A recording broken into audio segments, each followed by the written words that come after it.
with the technique.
All right. Hello, everyone. My name is Diamond Rivera of the Live Discussions with Diamond podcast, and you're tuned into another special episode this Sunday night. Before we get started, this episode is sponsored by TubaChatTheRadio.com, where you can listen to this interview live in high quality. As well, this interview will be on Spotify, Google, Apple Podcasts, YouTube, Facebook, and more, streaming on multiple platforms. And tonight, people, we have all the way from New York City, Miss Yvonne and Portia of Hip Hop Dance Conservatory. Hey. Honestly, that before we get started, that video was phenomenal. It just makes me miss dance and miss connection so much. I know, right? Oh my gosh. Like events. What is that? I know. Honestly, Parties. thank you both. Bring me Yes. back. I really thank you both for coming on because for me, having a platform that is dedicated to artists and creatives like yourself is really important because in the arts, I feel a lot of times it gets lost, even in the education system. And realizing that the more and more we're united and working together and collaborating and spreading awareness about dance and realizing how much dance impacts many people within our communities, how much joy it gives. It's an escape for our reality. It's really amazing to see the organization that you both are part of. And I'm really thankful to have you on tonight. Thank you for having us. For me, thank you so much. Absolutely. And for me, realizing as well the vulnerability of our dance community over this past year, and us now kind of slowly getting back to some normalcy. It's amazing that we have an organization like Hip Hop Dance Conservatory within, especially New York City, realizing how much, especially with dance, it's a dancing city. I mean, we're talking about Broadway Dance Center, we're talking about Stepping Out, Ripley Greer, the list goes on. So the very rooms we rent are the same floors that professional dancers dance on. And but realizing too, having organizations like Hip Hop Dance Conservatory within the visuals of diversity is really something I love seeing. And as I do with all of my guests, understanding the profession you're a part of, the success you're having right now is great and it's really important. But I think what's more important as well is understanding the artist beyond the public persona or the what you do as a profession and how you're helping people, but helping others realize that we're still human beings, realizing we go through the same emotions. Or more. So having this platform is really essential because as an artist who dedicated many years, missed a lot of personal parties and events to travel and perform because it's something I love, now talking to other artists like yourselves. So as I always start, loving to understand how did it start for both of you? Whoever wants to go first. My question really is, who were both of you or who were you before Hip Hop Dance Conservatory? I like that question. That is a big question. Yes. It's a loaded question. Yeah, who was I before H Plus the Hip Hop Dance Conservatory? So, funny enough, I've wanted to be a dancer since I was about 8 or 9 years old. I remember being 9 years old and I was at my aunt's house in Brooklyn. And I was upstairs in her room watching HBO, and Janet Jackson's The Velvet Rope Tour 1997 was on. It was the first time it was airing live on HBO. Mind you, at 9 years old, I had no business watching this this concert because it was a lot going on there. But for me to see women of all different races, ethnicities, body types on stage and owning their sexuality in such a present and powerful way, that drew me in immediately, because these women were not being suggestive about who they were. They knew who they were at their core. They knew that they were very confident, very sensual, sexual beings who are powerful dancers and captured audiences of what Madison Square Garden holds 20,000 people. So to be a woman in a room and you can capture the audience of 20,000 people with your movement and expression was the greatest thing for me to see at such a young age. And as soon as I saw that concert, that was it for me. Like I knew that was my career path from there. And of course I had to share this like newfound experience with all of my my brothers and sisters. A big household that I come from. You had your own concert I'm the at the oldest house. five. Yeah. We had our own concert at the house, and what we would do is we would watch videos from Michael and Janet and Paula and Prince and all of the greats during that time, and we would literally break down all the choreography and steps. We would learn all the different choreography and steps, and then we would perform them and practice them like night after night after night, like clockwork. My two sisters, Bianca and Clemens, were the ones primarily involved. Shout out to Bianca; she was actually on your show a couple months ago, and we love her so much. But yeah, they came in with me, and they were like, my wingmen. One on the right, one on the left. And they were just so phenomenal. If you ever seen these two dance, like they just wipe up the dance floor like no other reason. So. We kind of started a movement together, three sisters, growing up in the suburbs, and we were training to be hip hop dancers, but we were training ourselves during that time because we weren't taking dance classes. We weren't, learning from teachers. We were learning from dancers and choreographers that we saw on stage. And what was even more powerful for me was that, I took it one step further than just learning the choreography from these different choreographers and routines and concerts, but I took the initiative to start to learn who these different choreographers were. People like Kelly Kono and Tina Landon and Shawnette Hurd and Tavares Wilson. I started researching them and learning more about them so that when I saw their work in another piece in the future, then I can identify who the choreographer was based on the kind of movement and expression that they were giving on stage. So that was a really, really big starter for me, just being so young and learning from, different artists that I saw on, music videos and concerts and television. That was kind of like my big start during that time. Okay. Debut in the living room. Let's go.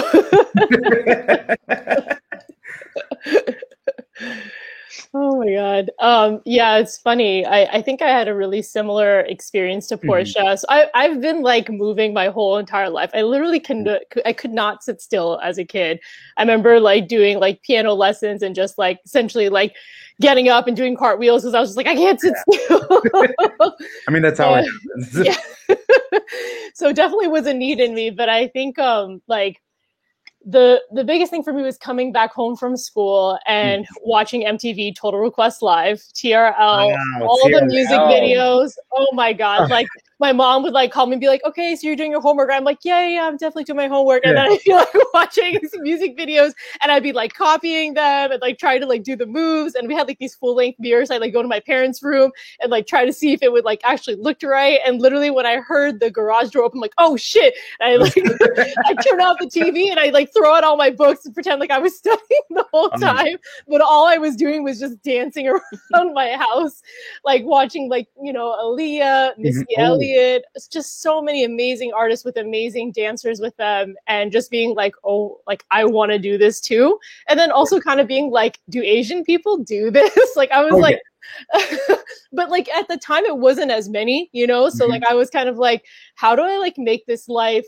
of like, being a hip hop dancer, being a professional hip hop dancer. And in California, like dance teams are a really big thing. So I was a part of my high school dance team.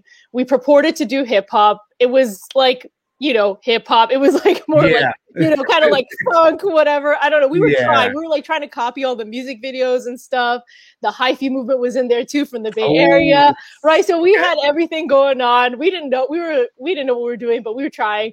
And I just remember thinking like, okay, like I really got to go to New York City and figure out what hip hop is, because like I kind of can feel what it isn't. Like if I go to a class and like, we're doing hip hop and I'm like, no, this isn't hip hop. Like, I don't know what it is fully, but like, I know this is not really it. I was like, I need to go to the origin point. I got to go to the birthplace and figure it out. So that was the whole journey in the Bay Area. And funny enough, it was all under my nose, because popping, boogaloo, roboting, strutting is all from the Bay Area, but it was all so underground at that time. Yeah. Like a Chinese American girl in the suburbs. Yeah, I'm not finding that. It's not the new one. I'm not finding it yet. Now when you go back, it's a little more out there. But at that time, if you didn't know somebody that knew somebody, like you're not going to find it. I mean, it's amazing hearing both of your stories so far because realizing how dance has impacted your life from you, Portia, with you and your family, being an artistic family, watching the Jackson 5 or watching older groups like that, even with watching Janet Jackson, one of my favorite artists of all time, one of my favorite videos of Rhythm Nation. Oh my gosh. And realizing, seeing that, the strong, that presence hits, and then Yvonne, you talking about bringing back TRL, the memory, when you would come home waiting to watch that. And who's going to be number one? Yeah. But also, Carson Daly. What I also love is that the representation. Yeah. The meaning is the artists we admired also, besides them, was the backup dancers. It was the dance crew that was behind them most of the time. And having that representation matters. I mean, over the years with dance, you have dance films, whether it's You Got Served, whether it's, Stomp the Yard, Yes, et cetera, realizing how dance has evolved from just being almost taboo to now being just globally influenced and accepted, and especially hip hop. Yeah. Because people don't realize there are many elements to hip hop. It's not just through the mic. Yep. It's not just through rapping. It's also through dancing, and realizing, like you said, Yvonne, years ago, of course, with hip hop coming from really New York and traveling all over the world, especially in California, how big, like you said, strutting and doing different styles was, I think, just it traveled. I mean, that's something to see, how it's grown and evolved. And with both of you, like you're saying, how dance has just really impacted both of your lives, even currently now working to influence others and show others the beauty in it, the beauty and the art of what you do. Definitely. So my next question is, what was that moment like, or how did the Hip Hop Dance Conservatory kind of fall into your life? I like that. Fall into your life. Oh, wow. Funny story. Yeah. Wow. For me, for me, honestly, it's really been crazy to say this aloud, but I almost felt like the universe was just leaving me a lot of different breadcrumbs. It was leading me on a very particular path, because I knew I wanted to be, but I didn't want to just be a dancer. I didn't want to be someone who was going to audition, hoping to get seen or get, someone who knew, someone else in the industry to like give me a leg up. I knew that I wanted to be on both sides, also being a performer, but then also creating change in the infrastructure of the industry. And for me, a lot of that like thought process started when I was about 17, 18 years old, and I started looking for colleges and universities, senior, graduating high school. It's like, okay, what's next out in the big world? And, at the time, going to dance school wasn't really an option. It wasn't a thing that you did. I come from a West Indian family. You don't go to dance school after high school. You go to work. And you study business and finance and marketing. Get that business degree or that law degree. Let's go. Yeah. So funny enough, I remember filling out college applications. I was sitting at my parents' office and I was working through college applications, Syracuse University, NYU, and then I come across a school in New York City called the Blade Academy. And I'm looking through the page, I'm reading the mission, I'm looking through the curriculum, I'm starting to understand how this company trains on a day-to-day basis. For some context, the Blade Academy is actually a precursor, was a precursor to the Hip Hop Dance Conservatory. So it was who we were before we became H+ Hip Hop Dance Conservatory, under a very similar mission, the same founder. And also some of the same main core members still within the company itself. So I'm looking through this website, I'm reading more about the Blade Academy, and I'm very intrigued. I'm extremely curious because they are teaching, they're doing, they're accomplishing everything that I dreamed of accomplishing as a dancer and also a dance executive on both sides in one institution. And for me, that was really, really powerful, so from that moment on, there was a bug planted in my mind that one day I would make it to this school and I would train and dance. I didn't know how that was going to happen. I did not know what kind of support I was going to get from my parents, but generationally, we already know what the answer is when you say, Mom and Dad, I want to be a dancer. How are you going to support yourself? But I knew that it was something that was going to come along my path in the future. And there were a lot of different opportunities that came up for me along the way to interact as well as perform with members of the Blade Academy and what was starting to merge into H+ Hip Hop Dance Conservatory during that time. I just kept on running into this mission, this institution, just by accident, like always crossing paths. Very, very kismet. Always crossing paths. And till one day I was at a dance event, and Yvonne was there. Mm. And a friend of mine, a mutual friend of ours, introduced us, and he shared, hey, Portia, Portia wants to do big things. She's got a lot of big dreams. Yep. Yeah. So Yvonne said, hey, let's make it happen. Invited me in for a conference. Everything just really skyrocketed from there. Mm. And it left since.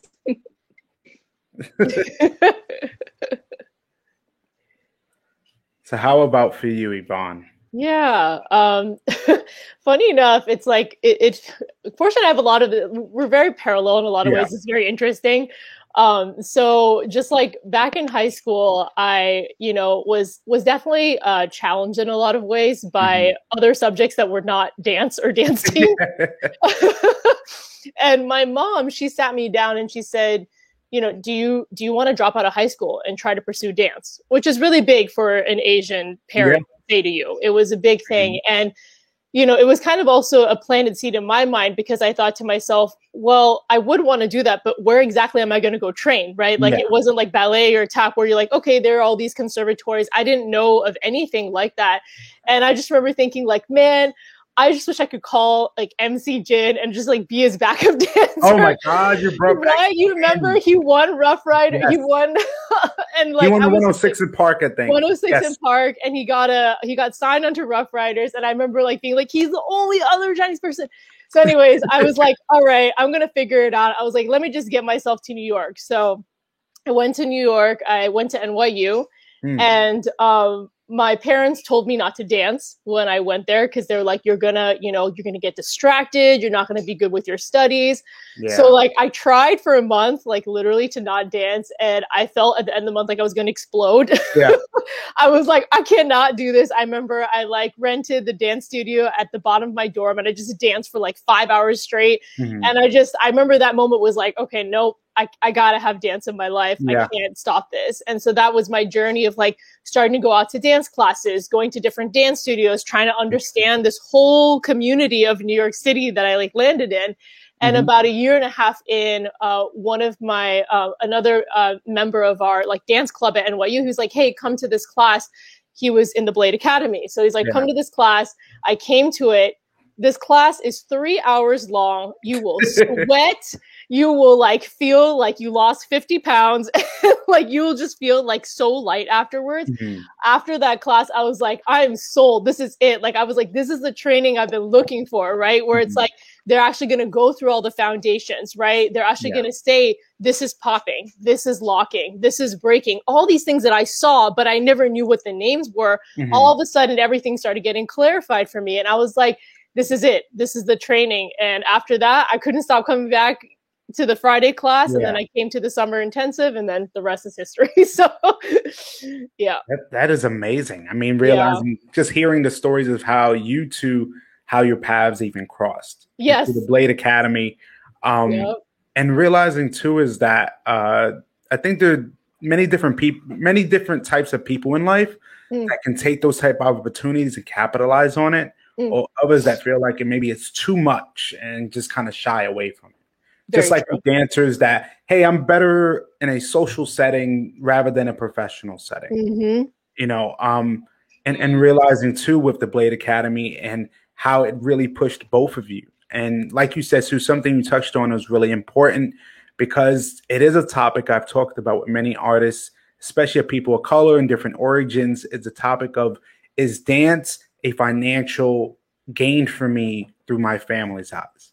Because us as either Caribbeans, Asian, different cultures, dance is seen as not making money, more as an extracurricular activity. Right. In reality, most people don't want to admit it. Most of the time, the parents don't see a future in it. That's why they push books and they push law and they push professions that's going to make you money, but not realizing as well that if this makes you happy, allow the person to take that journey. And seeing that both of you ladies have, pushed through that type of adversity and made major claim, created your own brand, created your own statement. It's really inspiring, because these are the stories that people love hearing, because we also know maybe people that the same situation, and it deterred them Yeah. from actually dancing. It's So true. I Yeah. think that's really important. So now my question is, within the Hip Hop Dance Conservatory or the Blade Company, the precursor to it, my question is, after training, doing as much as you've done, was there a moment that you felt like I'm truly making that difference? And what I mean is like, you know, taking it from just training your bodies and training yourselves, but now you're dealing with other people. Mm. Was there a moment for any of you that everything clicked and everything you were doing was for a reason, because maybe that one student or dancer that was learning from you or at an event just made you like, wow, everything I'm doing is for a really good reason? Of course it is at the end of the day, but you know, maybe if you had that type of moment. Definitely, definitely. Yeah, I've had some pretty full circle moments. I guess that's what I would call them, Yeah. you know, where it's like those big questions in your head, they kind of get answered in a really like amazing moment. So I guess, so to give some context to answer your question, after 1 year of training at H Plus, Safi, who's our artistic director and founder, he sat me down, he asked, okay, Yvonne, so where do you see yourself in 10 years? You know, like where do you see yourself doing? And I said, and at the time I was studying international human rights at NYU. And I said, I'd love to figure out a way to pair hip hop dance and international human rights. And like, I had no clue what exactly that meant. Yeah. I just like had a sense, okay, I'm interested in these two things. There must be some kind of crossover. He said, okay, that's interesting. He left it at that. He was always very like mysterious, just like, okay, those beginning conversations.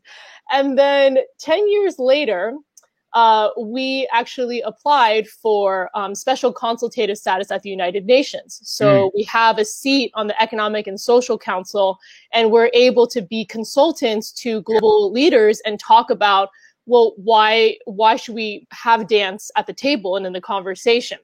Yeah. And I remember this moment. It was the Civil Society Conference 2018. I was on the UN Plaza, and I was teaching a class, and all of these small Asian girls in like these white, like, yes, these like white, like, they look like they came from a wedding, okay? But I think it was like they were like in their like choir outfits or whatever.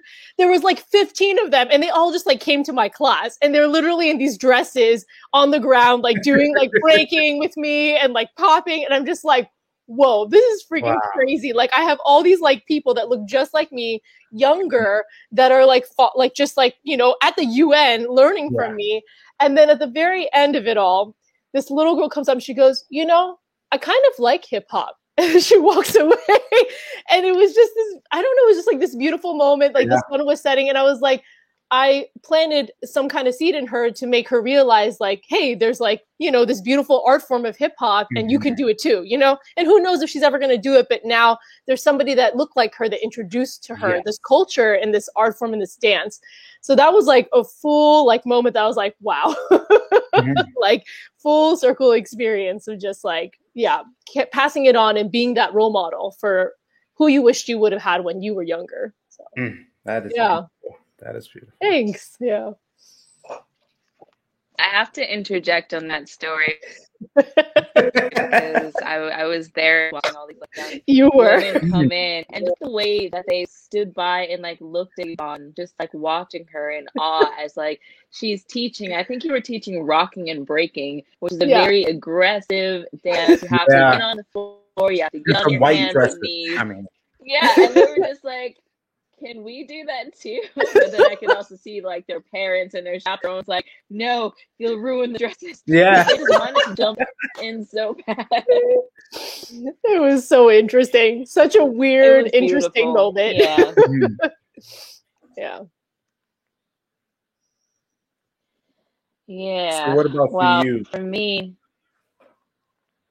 For me, ironically enough, it wasn't a moment that I had while teaching or with a student, but there were two different moments that I had with two women that I call my dance moms, Robin Dunn and Kim Holmes, two women in hip hop, two women that have been in this community for years upon years and have taught thousands of students and have just really uplifted and empowered, you know, the women, the Black women in this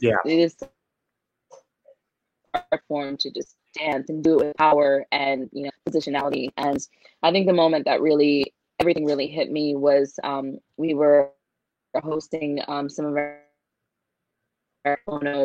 services for the MSC Dance Committee, and they had attended a few services, and at the end of it, they came inside and they just shared with me how proud they were of me, that, you know, I was accomplishing all of these different things for the NYC dance community.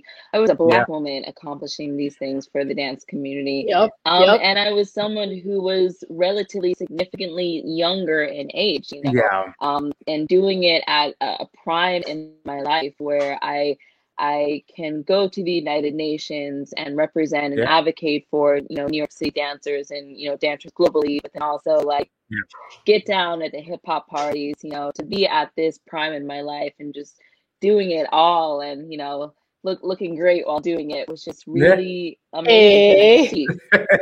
And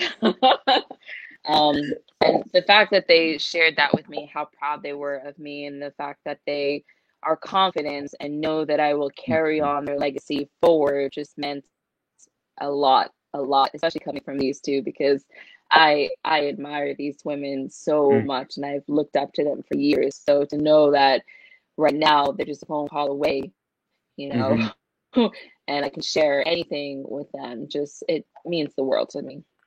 Absolutely. I mean, because we realize too how much dance impacts, influences our lives. But I think also what I find amazing is the recognition that the United Nations has shown to the art form of hip hop dance. That recognition alone is special and legendary because, you know, for so long, our art form sought that recognition from the public, from mainstream, from Hollywood in a sense.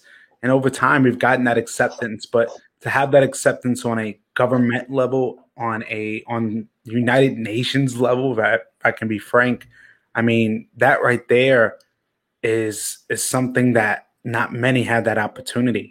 For me, even having you both on this platform, it means so much because you guys, I feel, are the heroes as well within the dance world, not just hip hop, but because of the trailblazing effort of what you've been able to do with it, with the Hip Hop Dance Conservatory, because having the United Nations recognize it and seeing to have that moment, like you said, Yvonne and Portia, of those girls dancing, seeing the look on their faces for those moments, I think it's really beautiful to hear. And even realizing too, over the years, you know, with dance being our escape from reality, we still have a reality we go to. Meaning is there's still things that happen in our daily lives that just make us sometimes like say, what is going on? Even, I mean, if I have to be completely honest, I mean, you know, it's especially over these past few years, it's been really, I would say the word is revealing. I like that. Have to be like, you know, revealing on so many levels of people's true intentions, true beliefs, true ideologies. Yes. But also really revealing in terms of professions, realizing how vulnerable our dance community is because, you know, with COVID happening, it showed that one day can change from another. And with dance, that's something we love because we love connecting. When we get to see the person we've been wanting to see it because we've had so many days of work and we have this time, we can go to this event and socialize and network. And then one day from the next is all taken away. You know, and realizing, it's true. And then also now looking back on your visuals from the years prior and just seeing the smiles on the people who attend and remembering those faces and realizing how much we can't take that for granted. Yes. But also something too, especially over the years, a lot of topics are getting brought up even more, even though they've always been public. Now they're more on a larger scale. Yes.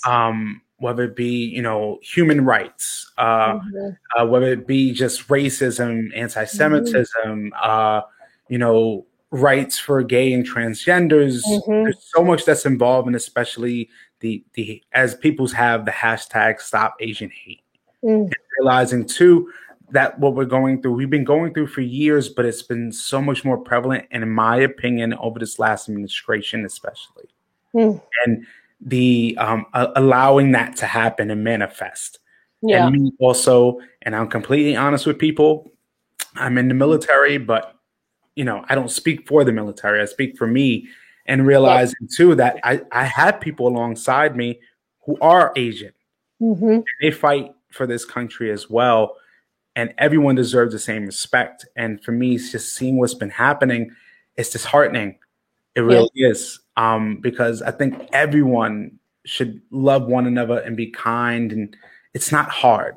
But also realizing, it sounds so simple, right? Yes, it sounds so simple, but I think too the biggest thing I've learned is we as humans are very complex. Mm-hmm. We love simplicity while making things complex at the same time. Yeah. Because we always want to see what would happen if this happens. There's always that thought of curiosity. And so my question for both of you is, with COVID happening, how did that, or actually really is, from COVID happening until now presently, how have you both been able to adapt? And, what do you see as a future for the dance community as a whole? I love that question. You want me to go, Portia? Or you want to go? Go for it. Okay. Well, okay. So I think there's two kind of perspectives. One is like us adapting as an organization, and one is us like just me personally adapting. And obviously they're connected. So, okay, well, just on an organizational level, like what you were just talking about relative to the fact that for us as dancers, we were hit one of the hardest out of everybody because of the ways in which we socialize with each other, what our profession calls for. We have been on Zoom rehearsals for a whole year, and it is nothing like obviously dancing around everybody.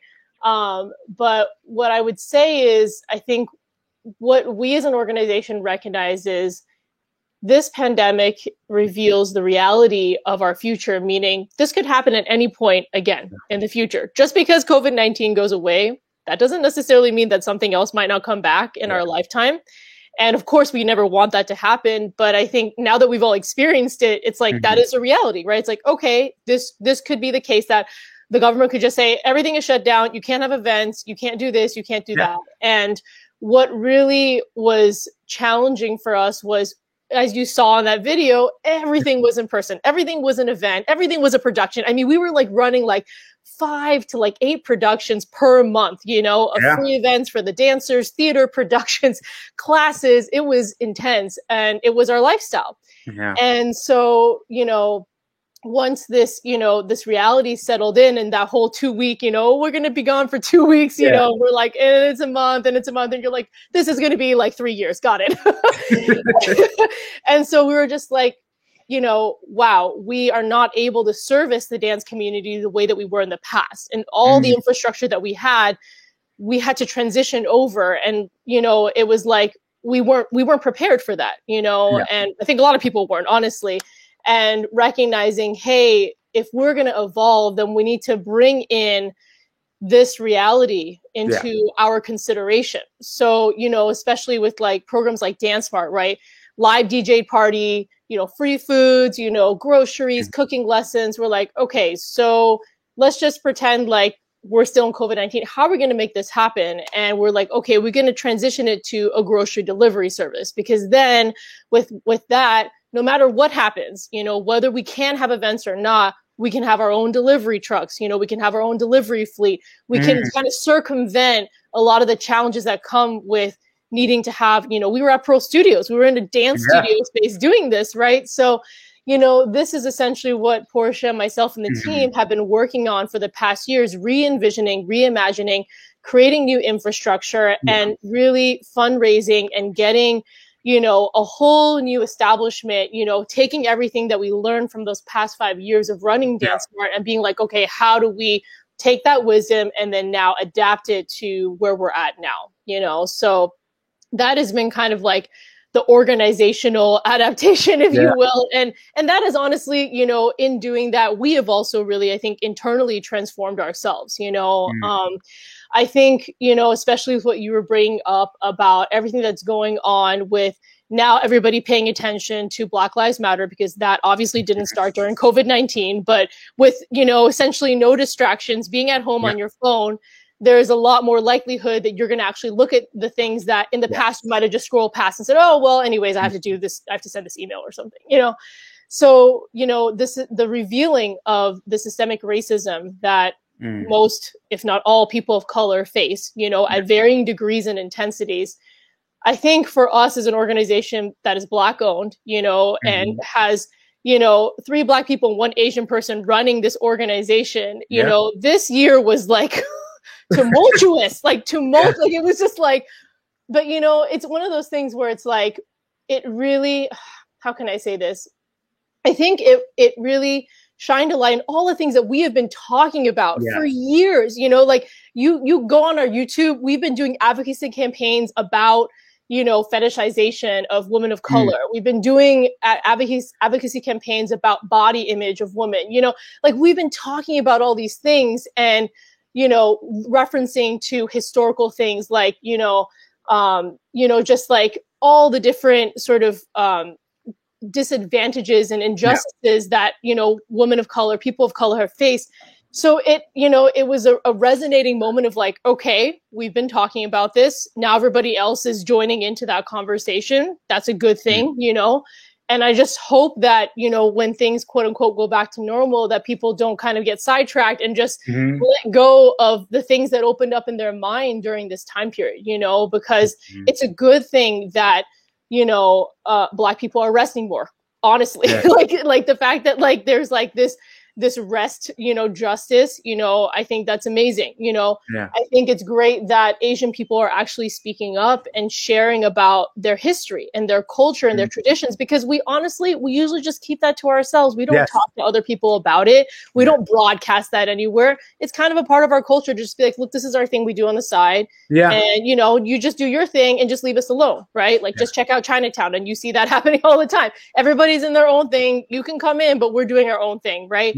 So now that I see that, it brings me a level of like, okay, good. I'm glad that we are starting to humanize ourselves more and people actually can understand us beyond just whatever they might see on the media or, you know, what have you, whatever they have assumptions of and whatnot. So yeah, I think this adaptation, I mean, for us, it wasn't really an adaptation. It was just more of like, okay, like, you're joining that conversation, you know, the conversation that we've been trying to spur for so many years, that even our own families, you know, Portia and I have both had a lot of, you know, backlash from our families for putting out messages like that, you know, rock the boat, that were just, you know, for the time period, just, you know, oh, this is too much right now, because everybody's saying it. It just feels like, okay, well, this is just normal for us to talk about. But, you know, 5-6 years ago, people were not, that was not a thing that everybody was talking about, you know, and so, yeah.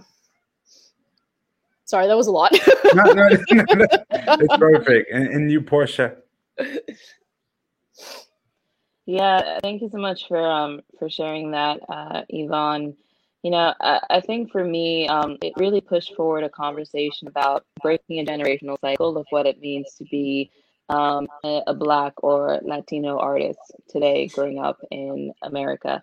You know, when I have just been like experiencing the pandemic over the last 13, 14 months, you know, I find a lot of people finding a lot of joy and comfort in watching our art form on music videos and on television and on Instagram. It's just like, how big did Versus get over the last couple months, you know? And these were, you know, created by 2 hip hop moguls, you know, one Black, one Latino, you know, who grew up in our community, you know. But what does it mean for us to be supporting the infrastructure on the back end so things like this can start to grow and really evolve and continue to thrive, you know, years and years down the line?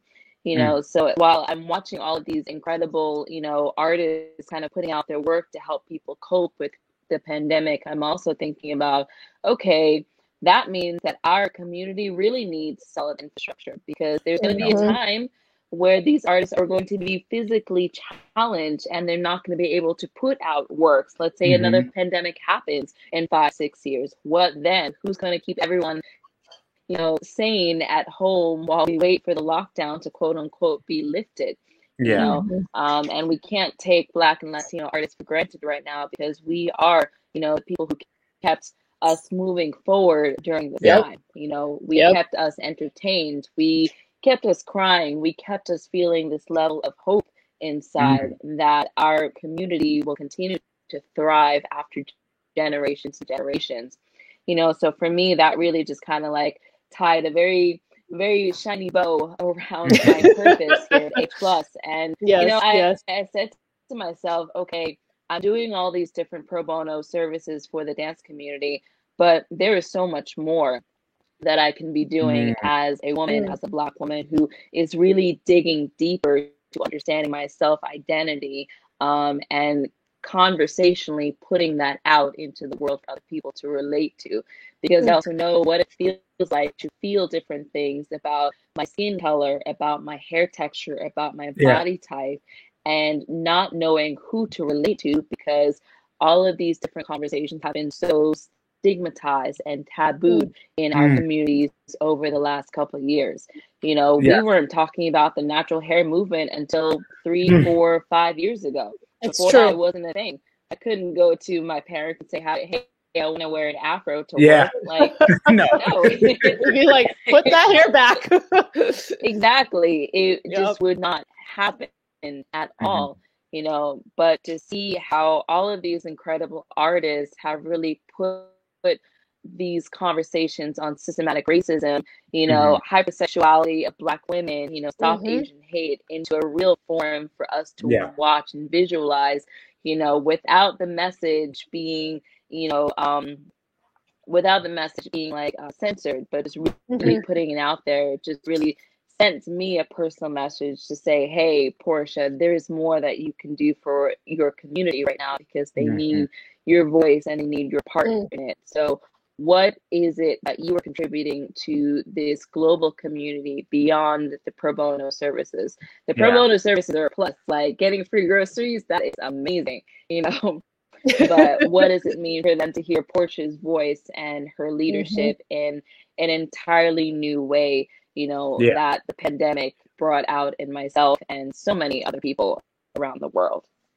I mean, it's really great to hear, because understanding that even pre-COVID and going through the situation that we're still currently going through, the knack for knowing how to learn to adapt, because you still wanted to impact your community in a positive way, even still through all of the adversity that we go through, and realizing what the company is pushing forward is great, because it shows that even through all the adversity that everyone is going through, all of the heartache at times, there are companies and organizations such as yourselves that are still looking out for the community, because there's so many resources we don't really have available to us. But, you know, having an organization like yourselves that really still is impacting the community is an amazing thing to hear. And now it helps us transition to our last segment of our interview, which is, for me, I love doing, it's called the randoms, which is about 10 questions that, you know, especially over this past interview hearing, I definitely have some questions lined up for the both of you. And since we have two of you, this should definitely be fun to see what each one's answer would be. So all I need to know is when both of you are ready. Ready. You ready? All right. Ready. First question. First question will be, what if you had one meal right now? What would it be? Oh my God, jalapeno nachos.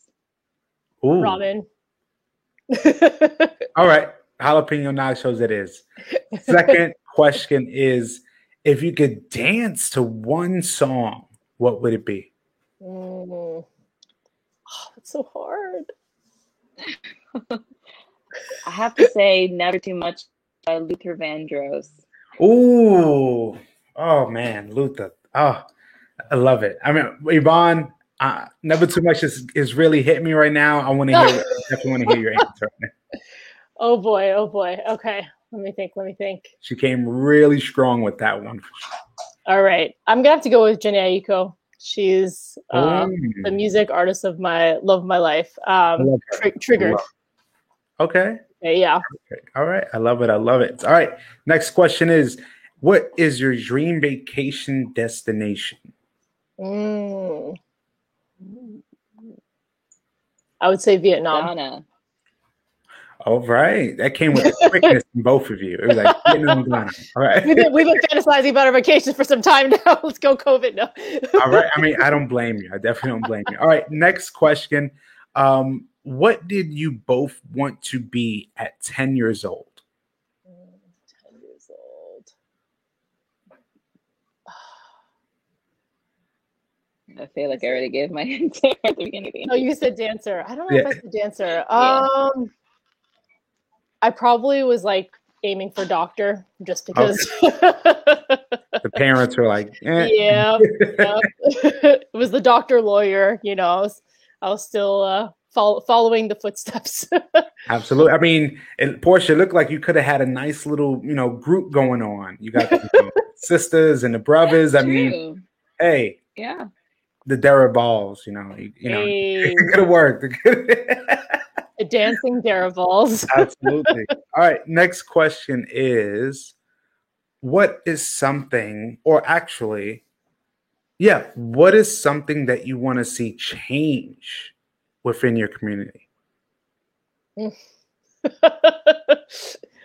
want to see a lot of things change. Of course, a lot. But if you could have you have many, but what is one thing that you would really like to see change out of all of the things you want to see? I have something. Okay, go ahead, Portia. Go ahead, Yvonne. Oh. Okay. I want Black women to be casted for music videos, television, films, productions based on their skill set and their talent, and not their body types or how they purport their sexuality. I love that. Yes. I would just like to see dancers, how can I say this? Just like be supported on an infrastructural level where it's not just always about our dance, but it's about our human needs. All the things that often get pushed away because we're just focusing on the art. But honestly, we have to take care of our human needs so that we can do our art. So I'd just love to see dancers be supported in that kind of way on an infrastructural level. Okay. All right. I like that. All right. Next question. If both of you could be a backup dancer for one artist, who would it be? I already said mine. Yep. Well, that was my teenage dream, MC Jin. Okay. Oh, for me, it would be Janet Jackson, and I wouldn't just be her backup dancer. I'd be her choreographer and artistic director. Oh, okay. Triple threat. You just took all three. I like it. All right. Next question is, if you could have a superpower, what would it be?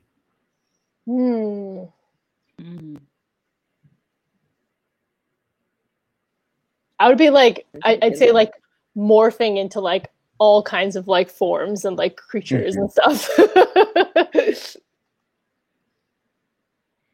I would have to say superhuman strength and the ability to fly. Okay, I like that. All right, next question is, if you could be at one event right now, what would it be? Oh my God, Funkbox NYC.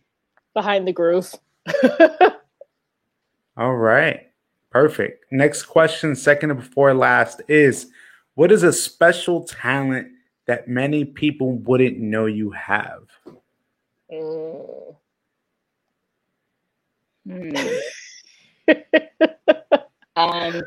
For me, I can create magic with like very limited resources. So like you put me in a kitchen with like the most random items in the fridge, and I can make like a gourmet meal out of it. Okay. All Yes. I have a really amazing memory.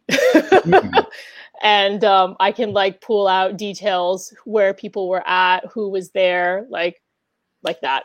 Wow. All right. I wish I had you around more. All right. Last question. I love asking this one. And since it's both of you, it'd be really curious to see your answers. If you were on an island and the disclaimer is there is no Wi-Fi, what are 3 things that both of you would have to have with you? So you're on an island together, stuck. Okay. You have 6 things you can have. Okay. One gets 3 and the other gets 3. What would they be? Okay. Is our food and water covered? No. No? Oh, shit. Okay. Well, I think one has to be an unlimited food and water supply. Perfect. Let's go so that we can survive. Yes, you can definitely have that. For me, I would say a notebook and a pen because I love writing. So, and I'll put that as 2. Okay. And then the last one. Oof.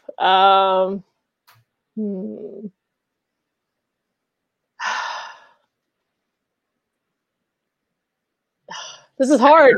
I know. You got Portia covered with the food. I know. I covered. And there's only so many pages. I don't know how much writing is.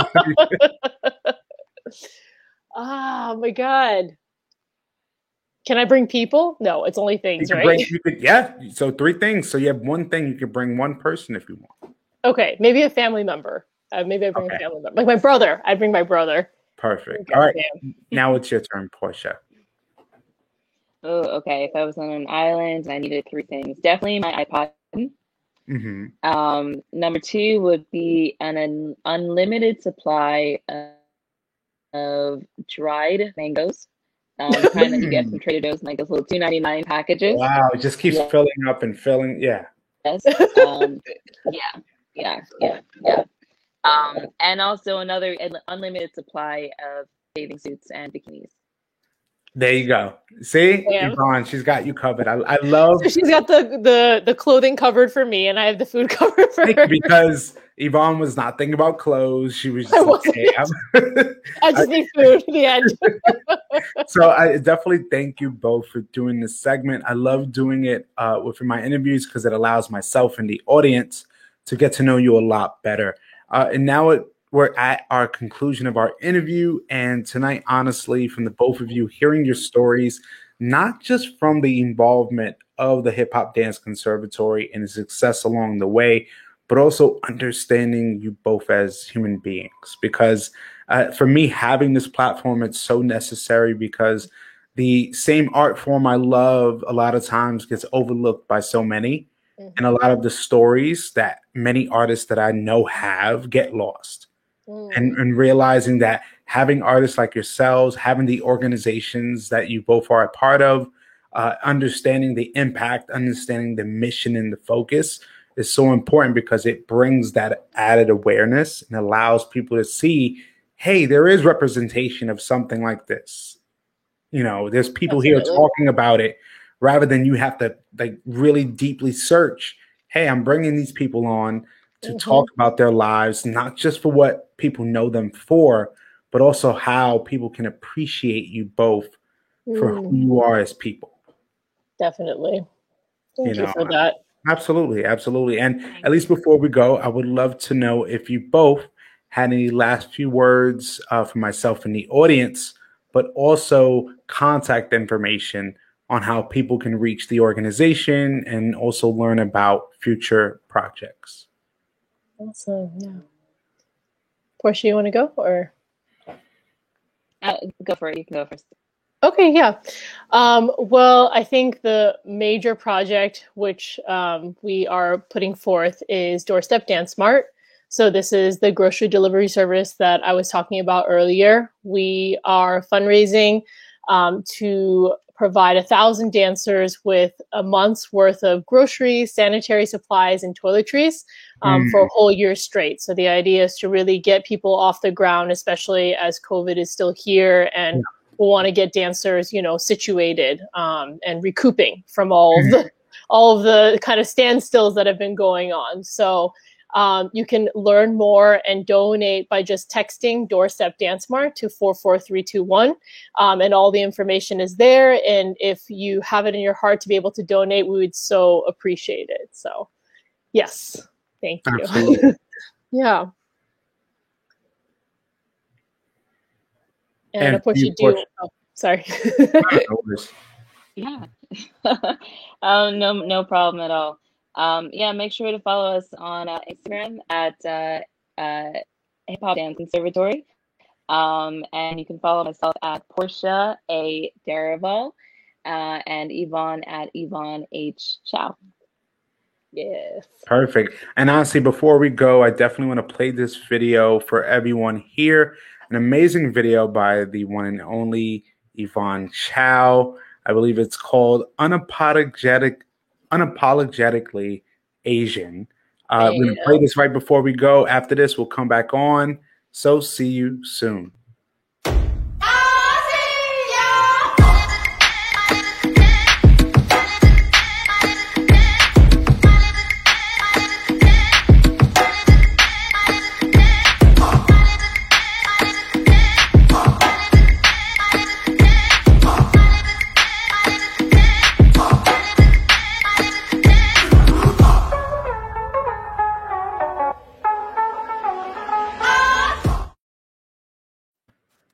Amazing. Oh, Yvonne hitting moves. All right. Honestly, thank you.